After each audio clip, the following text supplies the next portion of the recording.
Assalamualaikum warahmatullahi wabarakatuh. Alhamdulillahirrabbilalamin. Puji syukur kita haturkan kepada Allah subhanahu wa ta'ala atas segala nikmat yang telah diberikan. Salawat serta salam kepada Nabi Muhammad sallallahu alaihi wasallam beserta keluarga, sahabat serta pengikut hingga akhir zaman. Apa kabar kawan-kawan manakib? Semoga selalu dalam keadaan baik, sehat, afiat dan dalam keberkahan Allah subhanahu wa ta'ala. Terima kasih telah berkunjung dan menonton ataupun mendengarkan manakib yang telah kami tayangkan. Kawan-kawan manakib pendengar setia, kali ini kita akan mendengarkan manakib ataupun biografi salah seorang ulama Banjar ataupun ulama Kalimantan yang bernama Kiai Haji Muhammad Bakhit atau yang kita kenal dengan sebutan Guru Bakhit. Profil: Kiai Haji Muhammad Bakhit lahir di Telaga Air Mata, Kampung Arab, Barabai, Kabupaten Hulu Sungai Tengah pada tanggal 1 Januari 1966 Masehi. Ayahnya bernama Tuan Guru Ahmad Mughni dan ibunya bernama Hajah Zainab.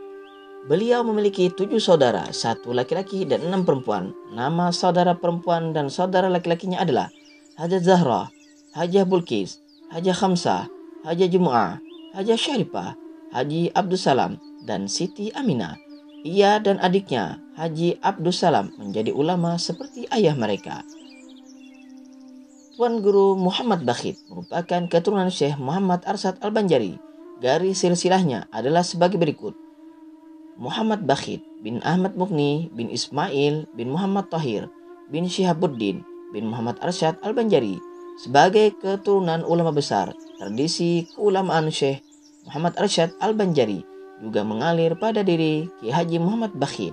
Apalagi secara keseluruhan dari Syekh Muhammad Arsyad hingga ayahnya Ahmad Mughni semuanya merupakan ulama yang berpengaruh. Syekh Syihabuddin merupakan salah satu anak Syekh Arsyad yang menonjol. Selain belajar kepada Syekh Arsyad, ia juga belajar ke Makkah. Salah satu gurunya adalah Syekh Dawud Al-Fatani, wafat 1847 Masehi, dan Syekh Ahmad Marzuki yang merupakan menjabat sebagai Qadi dan Mufti Kerajaan Banjar dan pernah mengajar di Kerajaan Riau, Lingga Pulau Penyengat pada tahun 1842 Masehi pada masa pemerintahan Raja Ali Haji, raja yang juga menjadi sahabatnya.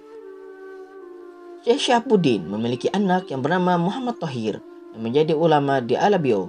Selanjutnya, Muhammad Tahir memiliki anak yang juga menjadi ulama yang bernama Tuan Guru Ismail yang berasal dari Alabio, kemudian pindah ke negara. Di negara ia menjadi guru dari banyak ulama, baik yang berasal dari negara maupun yang berasal dari luar negara. Tuan Guru Ismail memiliki 3 anak yang menjadi ulama, yaitu Tuan Guru Abdul Wahab, Tuan Guru Shibli, dan Tuan Guru Ahmad Mughni. Ahmad Mughni, ayah Tuan Guru Muhammad Bakhit, merupakan ulama berpengaruh terutama di negara Kandangan dan Barabai. Beliau dan adiknya Tuan Guru Shibli pernah belajar di Makkah, Madrasah Salatiyah dan Halaqah Masjidil Haram selama beberapa tahun. Gurunya di Makkah merupakan sejumlah ulama yang berpengaruh dan populer di kalangan penuntut ilmu dari Asia Tenggara.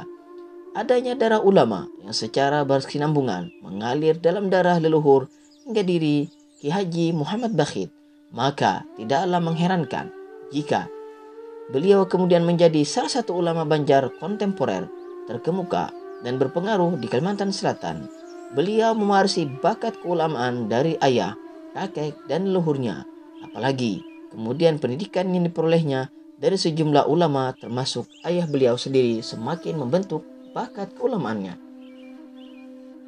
Pendidikan awal Kiai Haji Muhammad Bakhit dimulai di lingkungan keluarga yang kental dengan nuansa keagamaan. Pendidikan formal yang pernah ditempuh beliau pada tingkat dasar hanya sampai perjalanan 4 tahun. Kemudian beliau hanya sampai pada kelas 4 pada tahun 1976 Masehi. Kiai Haji Muhammad Bakhit lebih banyak belajar secara non-formal, terutama pada ayah beliau. Pada tahun 1977 Masehi, beliau memasuki pendidikan di Pondok Pesantren Ibnul Amin Pamangki. Di sini, beliau belajar selama 3 tahun dan selesai pada tahun 1980 Masehi. Di pesantren ini, beliau belajar kepada Tuan Guru Mahfud Amin, ulama berpengaruh, pendiri pesantren Ibnul Amin pada tahun 1980. beliau meneruskan pendidikannya ke Pondok Pesantren Darussalam Martapura. Tetapi beliau hanya belajar sekitar 6 bulan di pesantren ini. Kemudian pindah ke Pondok Pesantren Darussalamah dan belajar di sini selama 1,5 tahun. Selama di Martapura, beliau juga belajar kepada Tuan Guru Syukri Unus. Setelah beberapa tahun di Martapura, beliau kembali ke Barabai, di tempat kelahirannya ini.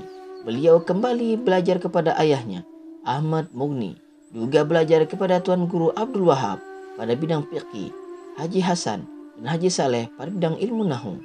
Pendidikan Ki Haji Muhammad Bakhit tidak hanya ditempuh di Kalimantan Selatan, beliau juga pernah belajar ke Jawa Timur, Bangil.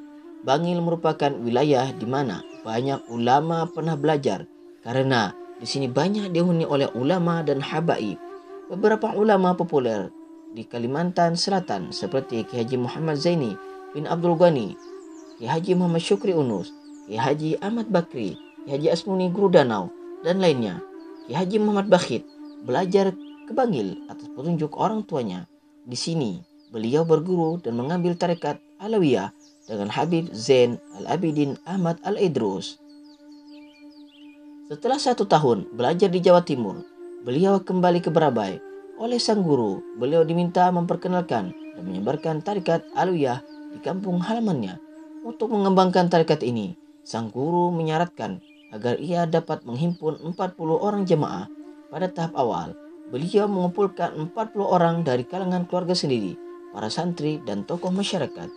Pada awalnya, pengajian tarekat ini berlangsung di Pondok Pesantren Hidayatul Rahman Barabai. Setelah berlangsung 40 minggu, 40 pertemuan, tempat pengajian dipindah ke Pondok Pesantren Rahmatul Ummah karena jumlah jamaah semakin banyak. Pengajian ini kemudian berubah namanya menjadi Nurul Muhibbin karena jumlah jamaah semakin membesar.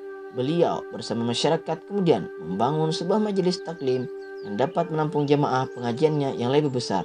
Lokasi pengajian baru meliputi pesantren, mushola, dan lapangan yang cukup luas dan dapat menampung ribuan jamaah. Dengan semakin membludaknya jamaah, maka tarekat Alawiyah pun semakin populer dan semakin banyak pula pengikutnya. Popularitas Ki Haji Muhammad Bakhit atau yang kita kenal dengan Guru Bakhit juga semakin meningkat seiring semakin meningkatnya jumlah jemaah yang menghadiri pengajian beliau. Jemaah yang datang tidak hanya berasal dari wilayah Hulu Sungai Tengah dan wilayah lain seperti Amutai, Paringin, Tanjung, Kandangan, Rantau, Martapura, Banjarbaru, dan Banjarmasin. Tetapi ada juga yang datang dari wilayah Kalimantan Tengah dan Kalimantan Timur. Selain itu, faktor media juga turut meningkatkan popularitas beliau. Ceramah-ceramah yang disampaikan beliau pada setiap pengajian direkam dan disebarkan dalam bentuk CD. Pengajian beliau juga diliputi dan ditayangkan oleh televisi lokal swasta di Banjarmasin. Ceramah-ceramah beliau juga direkam, ditranskrip, diedit, dan kemudian diterbitkan menjadi buku, dan ada pula yang dipublikasikan dalam bentuk buletin. Buku dan buletin yang berasal dari ceramah beliau ini juga menyebar luas di kalangan jamaah pengajian, dan beberapa buku hasil ceramah beliau dapat dijumpai di toko-toko buku. Kemudahan untuk mengakses pengajian beliau semakin dipermudah dengan semakin banyaknya video ceramah beliau yang diunggah di YouTube, sehingga dapat disaksikan melalui smartphone dimanapun dan kapanpun. Ada 4 pengajian yang diasuh oleh Ki Haji Muhammad Bakhit. Pertama, pengajian di Pondok Pesantren dan Majelis Taklim Nurul Muhibbin di Jalan Ramli, Barabai Darat. Dalam seminggu, di tempat ini diadakan beberapa kali pengajian yang dihadiri ribuan jemaah. Pengajian kedua bertempat di Pondok Pesantren Nurul Muhibbin Ilung, Jalan Gerilya, Kecamatan Batang Alai Utara, 10 km dari kota Barabai. Pengajian ini dibuka pada tahun 2009. Pengajian ketiga bertempat di Majelis Taklim Nurul Muhibbin, Desa Manduin, Kabupaten Balangan, sekitar 20 km dari Barabai. Pengajian ini dibuka pada tahun 2011. Pengajian keempat bertempat di Masjid Bustanul Muhibbin di Jalan Trans Kalimantan Alalak, Brangas Timur, Kabupaten Barito Kuala. Tempat pengajian ini berbatasan dengan kota Banjarmasin sehingga warga Banjarmasin dapat dengan mudah mendatangi tempat ini untuk mengikuti pengajian. Pengajian di tempat ini diadakan 2 minggu sekali pada hari Sabtu malam Ahad setelah sholat Isya. Kitab yang dipelajari adalah Mengenal Al-Asma' Al-Husna semua pengajian yang diasuh oleh Kiai Haji Muhammad Bakhit di keempat tempat selalu dihadiri ribuan jemaah. Selain di keempat tempat pengajian ini, beliau juga mengadakan pengajian di beberapa tempat dilaksanakan pada waktu-waktu tertentu dan juga menyampaikan ceramah di beberapa tempat memenuhi undangan masyarakat. Belakangan, cabang pondok pesantren juga berdiri di Kalimantan Timur, yakni di Kabupaten Pasir. Pesantren ini dipimpin oleh adik beliau, Haji Abdul Samad. Namun, pemimpin utamanya tetap Kiai Haji Muhammad Bakhit. Ada beberapa kitab atau risalah yang disandarkan kepadanya sebagai pengarangnya, meski namanya tidak tercantum pada risalah tersebut, tetapi hanya mencantumkan nama Majelis Ta'lim Nurul Muhibbin. Kitab-kitab itu diantaranya adalah Kitab Al-Mahabbah min Ihya Ulumuddin, Kitab Al-Tafakkur min Ihya Ulumuddin, Kitab Al-Adab Al-Qasab min Ihya Ulumuddin, Kitab Al-Ikhlas, Kitab Al-Salah min Ihya Ulumuddin, dan semua kitab ini merupakan terjemahan dari bagian-bagian kitab Ihya Ulumuddin karya Imam Al-Ghazali. Meski demikian, adapun kitab atau risalah yang secara jelas mencantumkan nama beliau sebagai pengarang kitab tersebut seperti Nur Al-Muhibbin fi Tarjamah Tariqah Al-Arifin min Sadatain Al-Awliyin dan Mengenal Al-Asma Al-Husna, Jalan Menuju Marifatullah. Semua kitab ini dalam bentuk Arab Melayu yang diterbitkan oleh Pondok Pesantren dan Majelis Ta'lim Nur Muhibbin Barabai. Pemikiran Kiai Haji Muhammad Bakhit sendiri tampaknya banyak dipengaruhi oleh Imam Al-Ghazali. Penggunaan kitab-kitab Al-Ghazali dalam pengajian seperti kitab-kitab terjemah yang disebutkan di atas ditambah beberapa kitab Al-Ghazali yang digunakan dalam pengajian seperti Bidayah Al-Hidayah dan Minhajat Al-Abidin. Indikasikan hal itu paparannya mengenai asma Allah pada karyanya Mengenal Al-Asma Al-Husna. Banyak mengutip pendapat Imam Al-Ghazali. Pengaruh kaum Alawiyin, pemikiran Habaib juga terlihat cukup kentara. Ini dapat dilihat dari beberapa karya Habaib yang pernah digunakan dalam pengajian seperti Fathul Qarib, karya Sayyid Alawi Ibnu Sayyid Abbas Al-Maliki, Al-Mahjad Al-Sawi, Syarah Usul Tariqah Al-Sada'ah Aliyah Ba'alawiyah, karya Al-Habib Zain Ibrahim Ibnu Sumaid Ba'alawi Al-Husayni, dan Syarah Ainiyah karya Al-Habib Al-Alamah Ahmad Ibnu Alawi Al-Hishi. Pengaruh kaum Alawiyin semakin kentara jika memperhatikan rutinitas pembacaan ratib Al-Hadad, Burda, dan Maulid Al-Habsyi sebelum pengajian dilakukan. Yang terpenting dari itu adalah faktor tarikat alwiyah yang diamalkan oleh Kiai Haji Muhammad Bakhit meneguhkan kuatnya pengaruh para habaib pada diri beliau. Kawan-kawan manaki, demikianlah biografi daripada Kiai Haji Muhammad Bakhit atau yang kita kenal dengan Guru Bakhit. Mudah-mudahan kita semua dapat berkah dari beliau, diampuni segala dosa, dikabulkan segala hajat, dikumpulkan di dalam surga bersama Rasulullah SAW dan juga bersama para wali Allah Subhanahu wa Ta'ala serta orang-orang soleh. Amin amin ya rabbal alamin. Kurang dan lebihnya kami mohon maaf atas segala kesalahan dalam membacakan manakib ataupun biografi ini. Nantikan manakib berikutnya. Wassalamualaikum warahmatullahi wabarakatuh.